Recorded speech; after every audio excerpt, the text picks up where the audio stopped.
All right, Joe Benavidez. Hello. How are you, Joe? Very good, thank you. How are you? I'm good.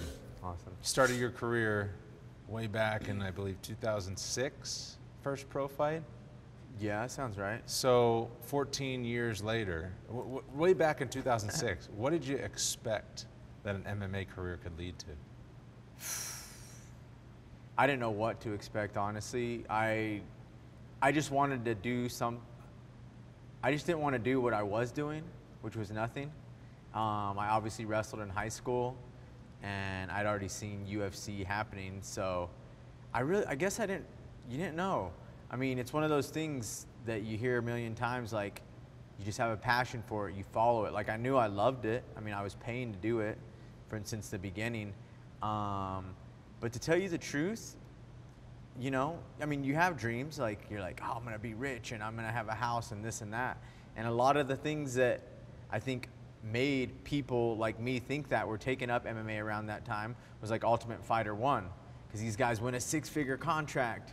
And you're like, 6 figures? Like, I was in New Mexico making like I was a screen printer. I was making maybe like 15,000 a year, you know, just to pay rent. I mean, 12 sometimes, less, you know, less than 1,000 a month sometimes.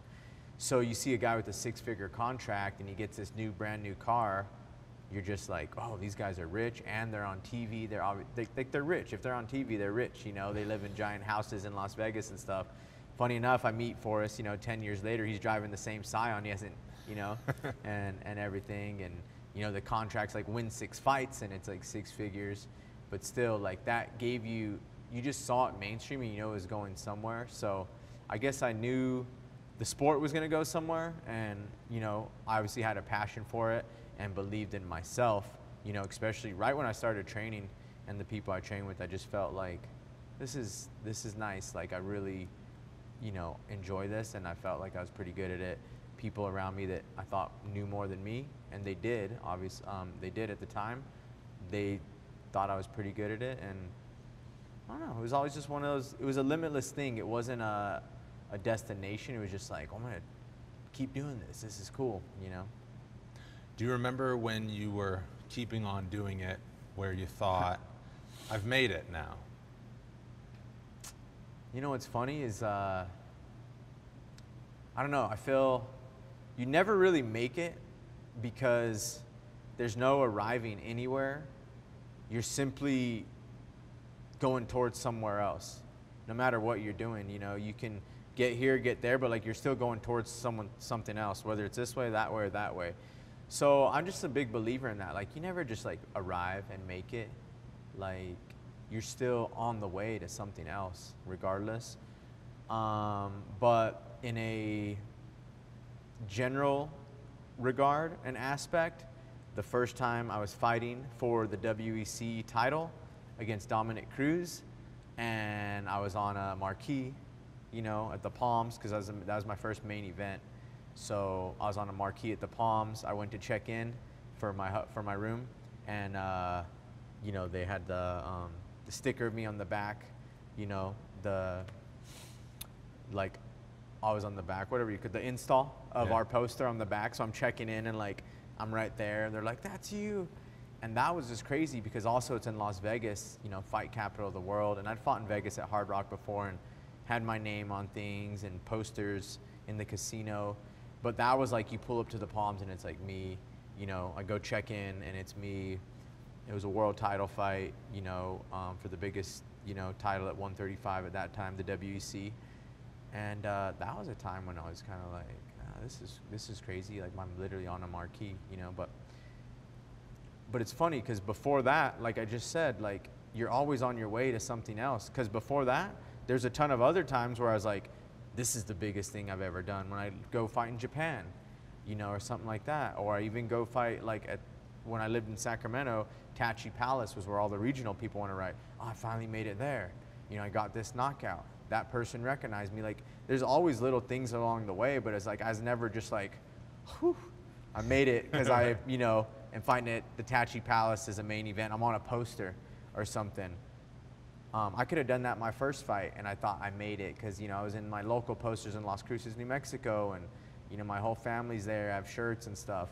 but you're always just kind of moving towards something else. But that was a big one, and like almost like a shock where you're just like, do I deserve this? Like, how did this happen? Like, how did I get here?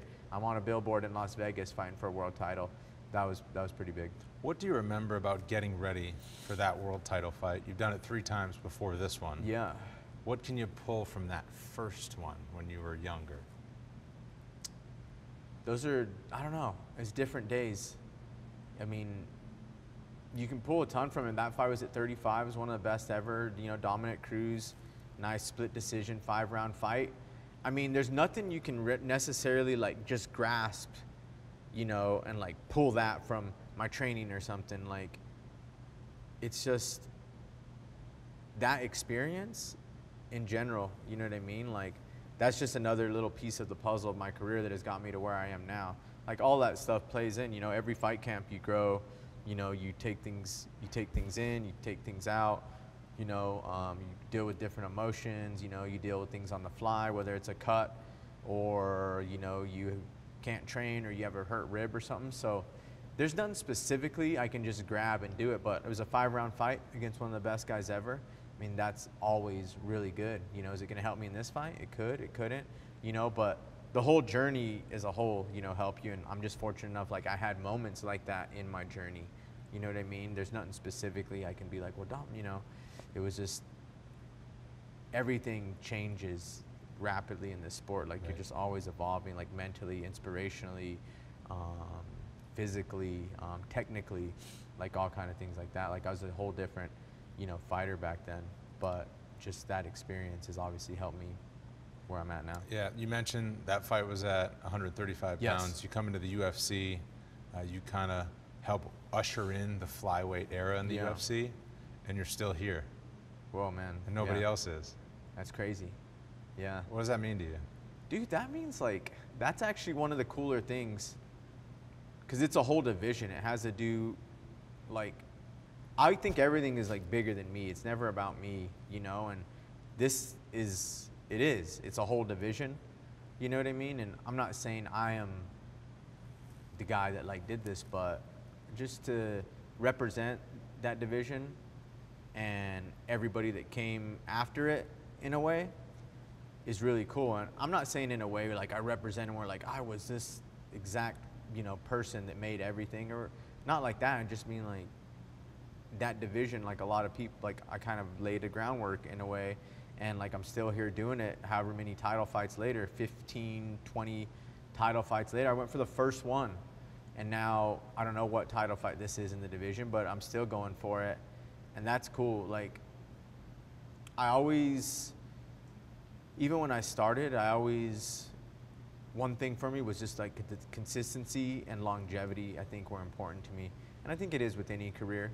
You know, you go into a career and you don't want to just be a flash in the pan and come in and do this and then be gone. You know, it's all about, you know, how you can nourish that career for long terms, you know, like, that's with anything, relationships, you know, anything like that. You don't want to just, oh, it's a great month or whatever. Like, no, you want to, you know, have some consistency and longevity, and that is just a great stat that shows you, like, I honestly want to know who's been the longest to go from title fight to title fight, like, in between. Because, like, from the Dominic Cruz title fight to this title fight now, I mean, I feel there's probably not many people that were able to go for a title fight 8 years ago. Years apart, right? Yeah, or something like that. So all that stuff's really cool. And the fact it's for the division, like, I've said it a million times, I'm a huge fan of the division, and, like, everybody in it, like, whether I just see them succeeding and people talking about it or getting bonuses and anything like that. So it's pretty cool just to look at, and, like, I talk about the longevity, and it's like, that's something I can actually see it, you know, like, it's one thing to just to be like, he's been around a long time, but to see, well, he went for the first one, now he still is. He's fought through, like, this generation of guys that fought for titles. Like, some of those guys that fought for titles, they're coaching, they have their own gyms, like, who knows where they're at. And it's just like, I passed through all those different generations. Now I'm in a new generation, pretty much going to break in another one with, like, that Ultimate Fighter crew who's, like, right there too. So it's just been, like, generations of guys, and I've been able to stay at the top, and it's It's awesome. It's something definitely, you know, to look at and be proud of, and, you know, pat myself on the back for sometimes, which I don't do enough. You know, Yeah. it's cool. In regards to the longevity, it's one thing to say you want to be around for a long time. Yes. It's another thing to actually do it. Yeah. How did you do it? Honestly, I mean, a lot of it's just luck, you know, like the way my fights have gone. Like, this is the thing. It obviously takes consistency, you know, that's no secret. You know, consistency, hard work, all the stuff you'll hear every single time. But in a way, I just feel lucky. It was like, why was I so lucky that something in me, something deep down, once you get in there, like everyone wants to work hard on the surface, but like something deep down, like penetrating my brain was like, keep working hard, you know, keep consistent, keep the, you know what I mean? Like, you're still lucky in that way, even if you want to. Like, I had the ability, you know, to do it. Where'd you get somehow? that? I don't know. I don't, that's like the greatest mystery to me, is sometimes how guys are, you know, good at stuff. Like, you're good at this, and like, this guy can play music, but that guy's a serial killer. Like, why did that happen? You know, I nourish that gift through, you know, training every day and seeing success and being grateful and all that stuff. I tried to nourish it, but to me, it's just like honoring the gift in a way.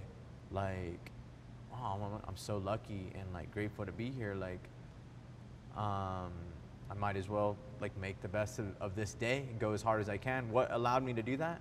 I don't know. I mean, it'd be too much just to be like, oh, I'm just mentally tough and stronger than everybody, because that's not it, you know? Like, I don't know. It's like I said, it takes hard work and stuff, but I'm just grateful I got to do that. Like, it takes hard work. It takes inspiration, obviously, every day. So I think for me, one of my biggest things that I think kept me going and positive is just the gratitude I felt every day, because I thought stuff like that, like, I'm lucky to be here.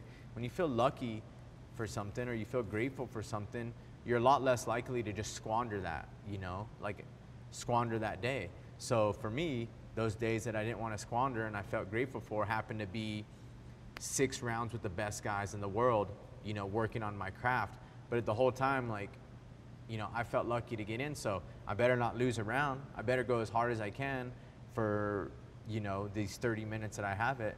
Oh, I'm still here and I feel good, better than some other people probably do right now.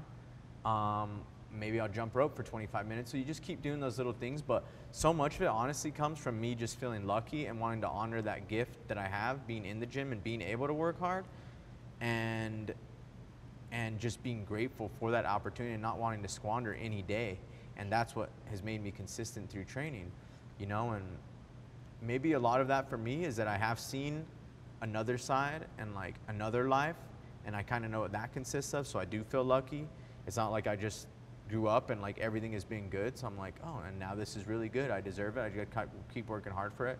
I think I kind of know maybe, you know, how other things feel and go, and I'm grateful I'm also not there anymore. Like, I'm grateful I'm not where I was 15 years ago or something like that.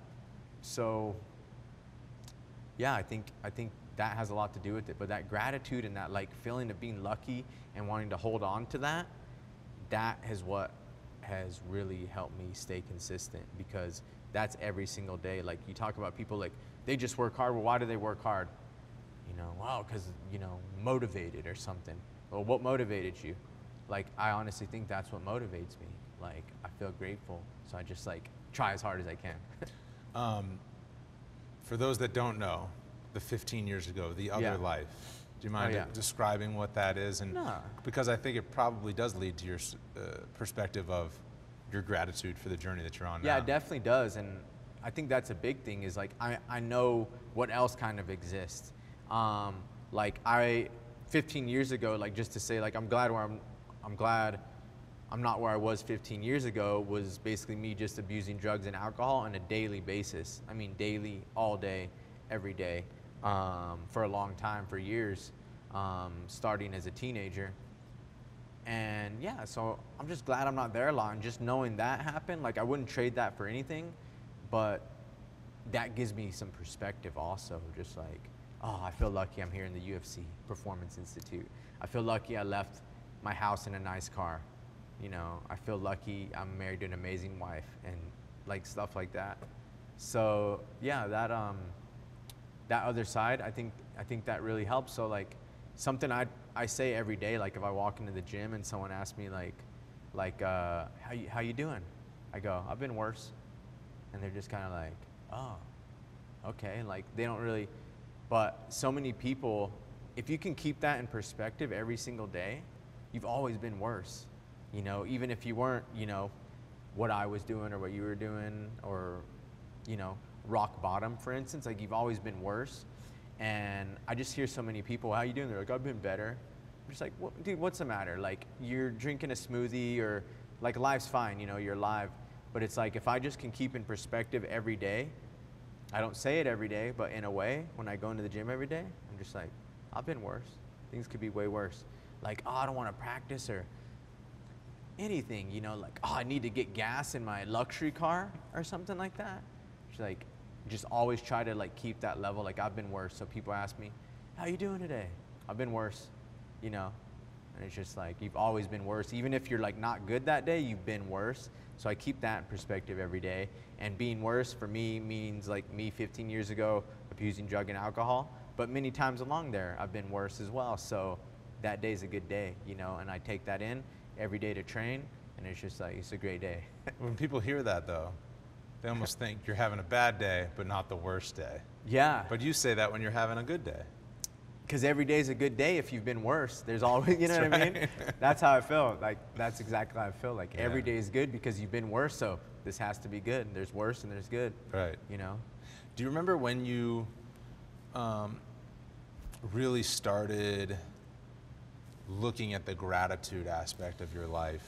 Because that's not always easy for somebody in their 20s or somebody trying to make it in the grind that is fighting in the UFC and MMA.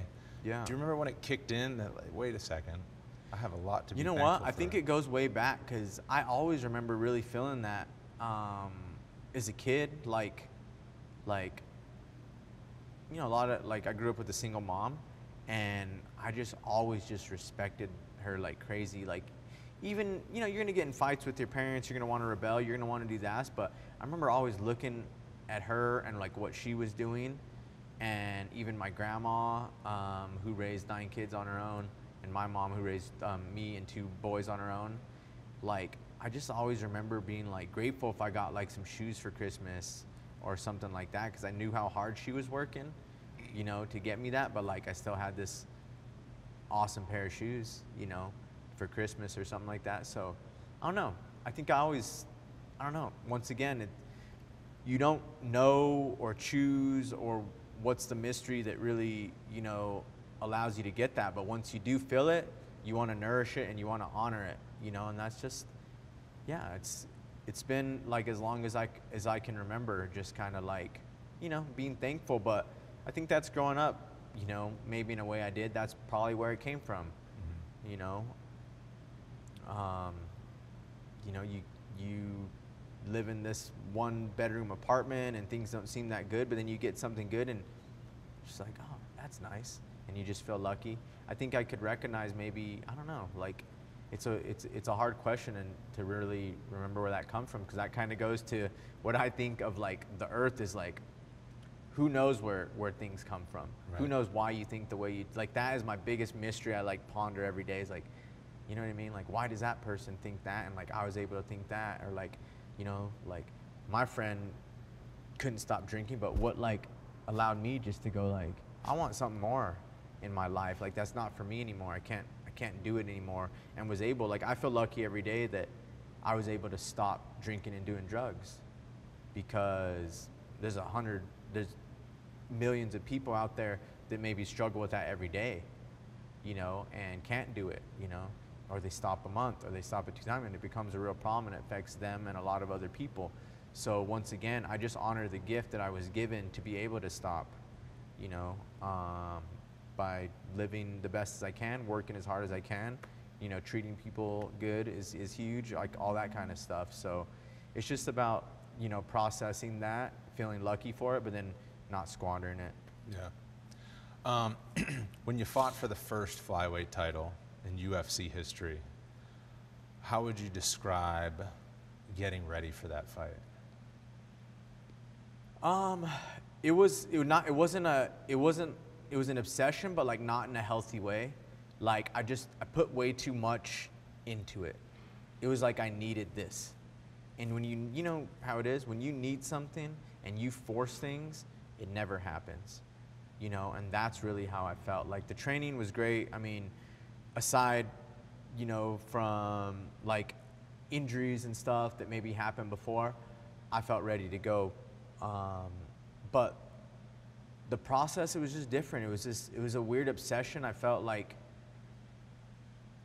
I don't know, maybe it was too much of a selfish obsession for me to succeed and thrive kind of when I look back at it, because like that's all I cared about. I cared about this like self-worth, and like I have a belt, that's gonna complete me, right? That's gonna make me special. Everyone's gonna think I'm the best when like they put it on me and raise my hands. And I would stare at the belt. I had it on my mantle, like a picture of it. And I don't know, I mean, you know, that's how I felt. Like I still could have won the fight, and I don't think this has anything to do with winning the fight or losing the fight, because there's no order in that world, and we can talk about that when we talk even about fighting, but there's no order in that point. I'm a big believer, like, you can prepare as good as you can, and everything can perfect, you still have a chance. And you still have that chance. If you didn't prepare as good as you can still win. It's just crazy. So back to it, I don't think any of that affected me, but I didn't have the right motivations. I felt wound up. I felt tight and stressed about it almost every single day.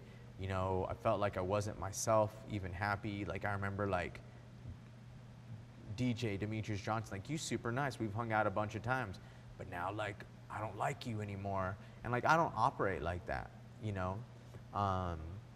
So that's really, when I look back at it, it's just like, it was this like obsession, but just kind of like for the wrong reasons, like something I needed and I thought I needed though, you know, like everything's fine. Like when I lost I never thought about losing. That wasn't an option. I did. And like, everything was fine. I was like, I'm alive. Oh, that person still loves me. That person still loves me. I can still go in the gym the next day. And that was kind of just like, why did I put so much on that? It's not everything. And that was my first really transition into realizing like, this isn't everything. This is just like a part of your life. You know what I mean? And it's what we do when we want to be as good as we can be at it, because that's what we dedicate all our time to. But like, does it matter? Like, the people that love you right then and support you are going to love you 20 years later when you don't do it anyway. And that was one of those first times where I was just like, there's more to it than this. Why did I obsess about it so crazy and be mad and all this stuff about it? So that's how I look back at the first title fight. Is the change in mindset what led to a lot of your success since then? Yeah, I think so. Yeah, I really think so. I mean, look, I was doing good before that, you know? So that's what I say is, it's weird because all that stuff to me, sometimes it doesn't translate. Like, I was doing good before that. Like, I still could have won that fight with whatever, you know, injury and training I couldn't do before that, and whatever mindset I had. Like, it was still a split decision. I probably could have done better if I didn't have that, but like, I still had a chance to win the fight, right? But I could have trained just as good and had a different mindset, and I still had a chance to lose it as well. So yeah, I mean, it's definitely helped me. I think after that, it's a growing experience, you know, and you realize like, this isn't everything. And I mean, I think it does help you in a way. I think it has helped my success since then. But once again, fighting's fighting. Mindset is everything. Like, I felt like I was doing good before that, and you know, I've done good since. And yeah, but I think I could say a lot of it is because I was just able to let go and, you know, enjoy it more. I didn't enjoy that camp. I wasn't, you know what I mean? Like, I operate when I'm having fun, when I'm happy. Like, that is when I'm at my best, even if I'm doing something violent like a fight. But I wasn't myself. I wasn't, you know, I was just too wound up. So yeah, it was able to take that and just be like, why do I do that? Just be yourself. Everything's gonna be fine. Whether you win this fight or lose this fight, enjoy what you've been doing the whole time. And I took that away, and like we talked about, I think that has been a lot of my success and longevity. Split decision, though. How much do you think about that one? Not that much. No. Honestly. I don't think about it that much because, I mean, it was a split decision. It would have been cool to be the first one, but I look at my journey and the way it is, and I think, like, it would have been totally, this is the way it's supposed to be, right? So what if I would have won that first belt anyway? Like, I think of things I could have done, you know, from a competitive standpoint. Oh, I could have done this, I could have done that. I probably should have done the guillotine this way. There's always those little thoughts that goes without saying if you're, you know, at a top level of a sport. But I also just look, all right, what if I would have won? I might not be here right now. So many things in your life could have gone different every fight. Like, I win the first UFC title, you know, I defended a few times or not a few times, or as many times as DJ, you know what I mean? Who's to say from there? And then what happens? You know, I don't know. I mean, my road could have just been 100% different, and I'm very happy just with the way my road is, because that's how it's been. So it's something I don't think about that much. Was there a time when you didn't think you'd be able to fight for a title again? Yeah. When was that? I mean, a lot of times. Like, this funny thing is, I've always believed I was going to win a world title. I had never stopped working towards the goal of a world title. Like, I've never stopped trying to be the absolute best in the world, because it was always within reach. I've been for 10 years in 2 divisions, you know, top 2, 3 in the world at all times. So it's always been there, and I've always looked at it and knew I could win it. But there was a ton of times. I mean, when I lost to DJ the second time, I was like, I was on a 6-fight win streak. I was like, well, it doesn't matter. If he doesn't lose, I'm not fighting him again. So that was kind of one of those times, you know, when I was stuck in that position, you know. And then there was even just like, when the division was kind of even on the brink or whatever, and there was rumors of it going here and there, I'm like, well, what's going to happen? Is there not going to be another title fight now? You know, like, you know, times like that. Like, I never stopped working towards it, and I always believed in it.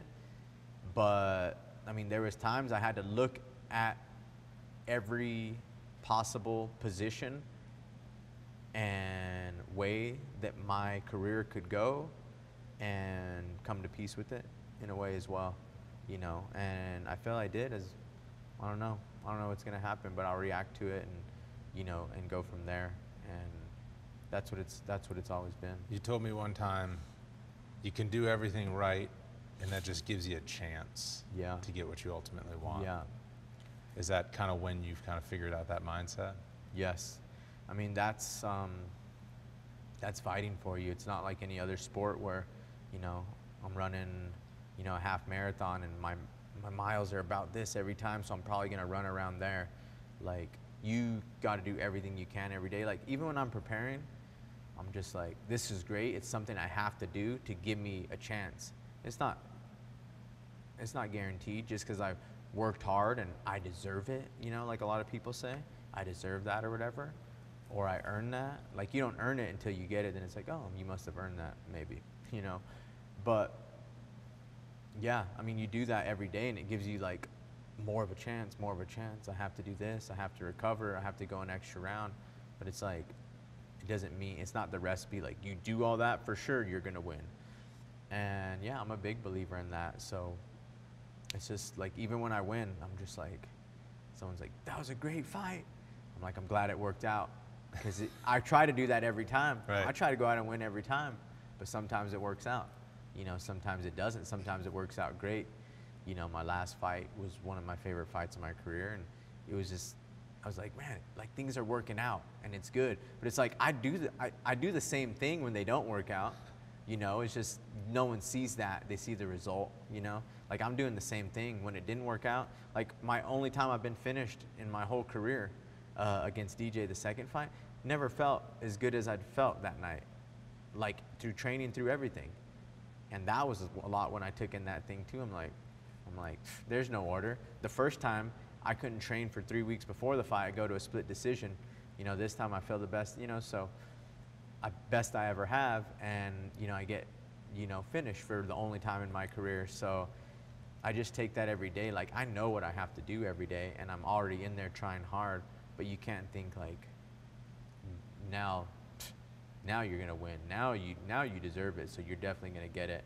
You know, fighting's not like that. You literally, when it comes down to it, like, every fight's different. Every single camp, every single thing. Like, I'm a big believer in, if the fight happened 5 minutes later and you had to be held in the back 5 minutes later because the fight went to a decision instead of a finish, your fight would have gone different then.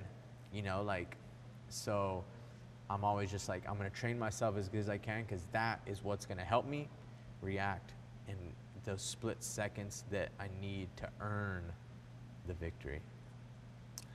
So you're fighting for a title again. Yes.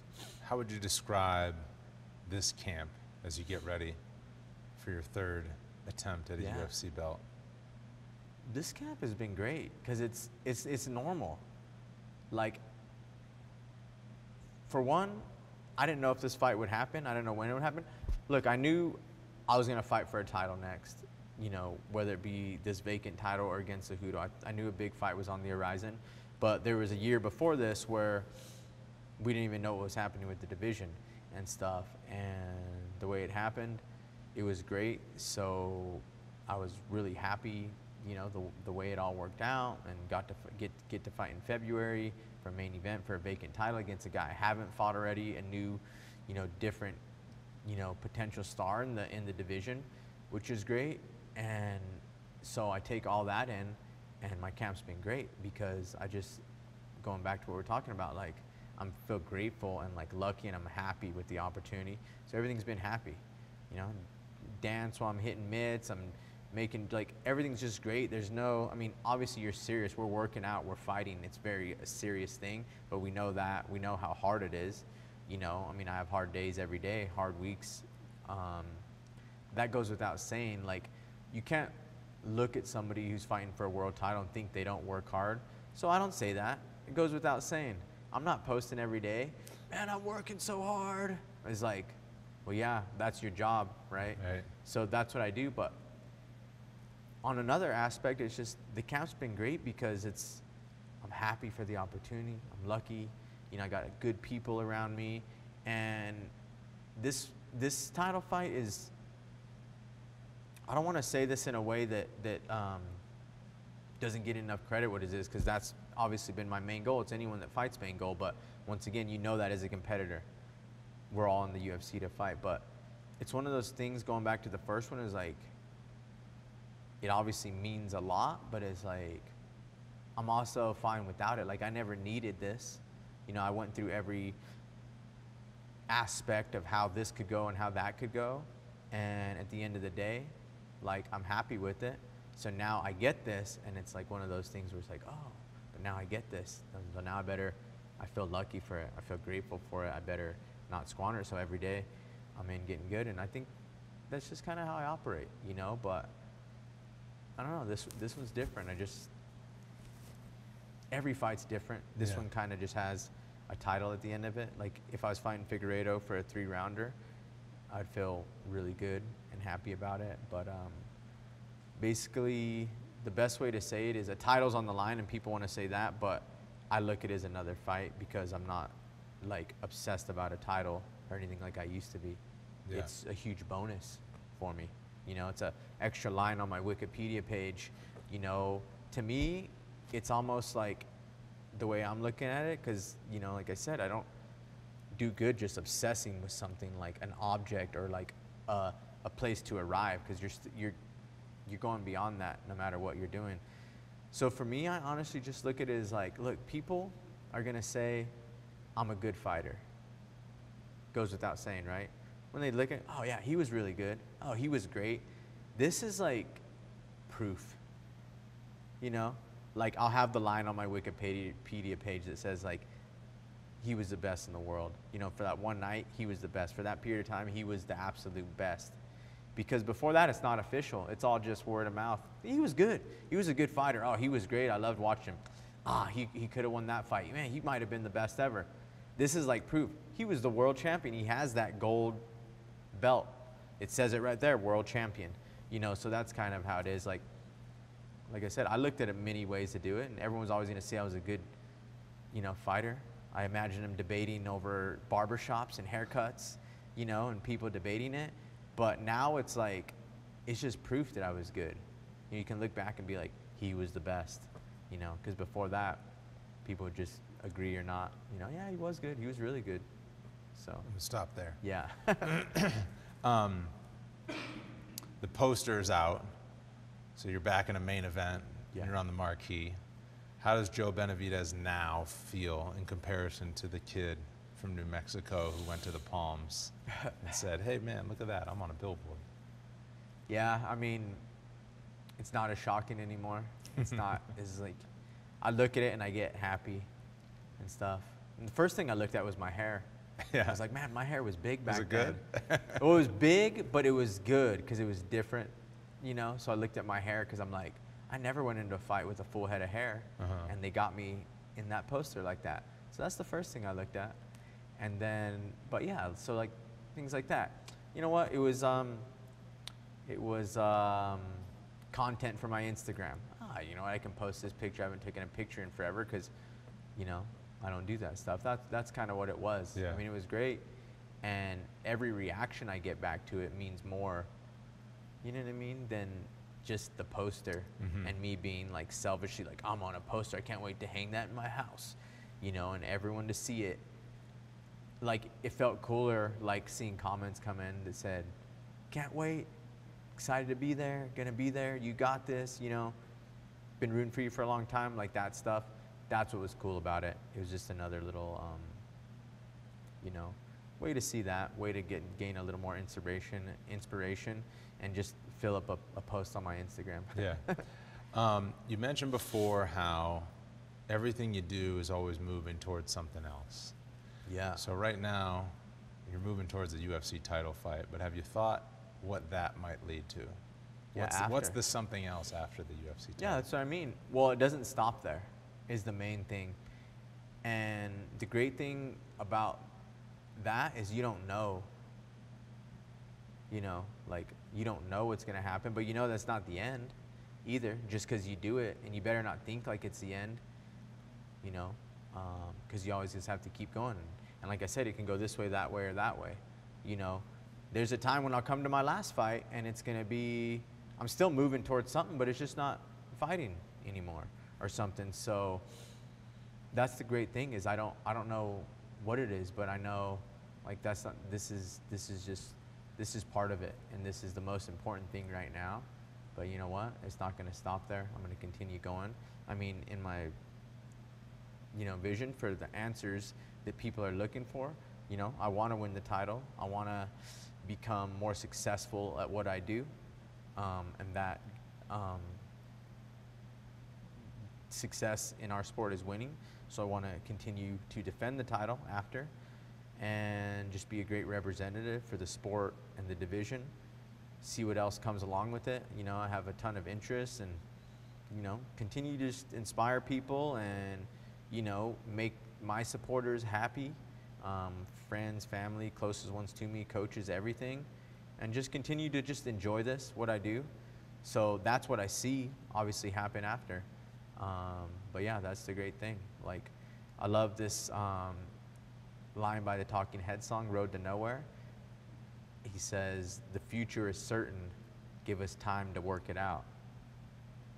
Because it's like you know, it's like, it's not certain, you have to work it out. So it's like, I'm doing everything I can work on it, but like, I think it's just gonna happen how it's gonna happen anyway, you know?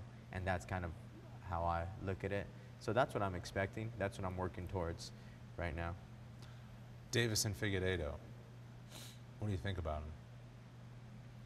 Figueiredo is, I think he's good. I've watched him for a while. Since he started fighting, I thought, oh, that's a cool, like, exciting flyweight. Like I said earlier, I'm like a fan of division. So to see someone in division that like looks scary and is like finishing people and putting on exciting fights, you know, I was attracted to that instantly and knew, hey, maybe we'll fight someday because that guy. But I like the way he represented the division because he went out and he fought. you know, and that's what I like about the fight with him is like he is gonna fight me, and that's what we're there for. You know what I mean? So yeah, I mean, I like him. He's aggressive. He's athletic. He's, you know, a new generation, a new challenge. But you know, I obviously believe in myself over him or anyone in the division. The future is certain. Yes. We just have to give us time to work it out. Give us time to work it out. Joe Benavidez. Yeah. All right. Hope your future works out great for you. I think it should. Appreciate it. It's certain though. Yeah.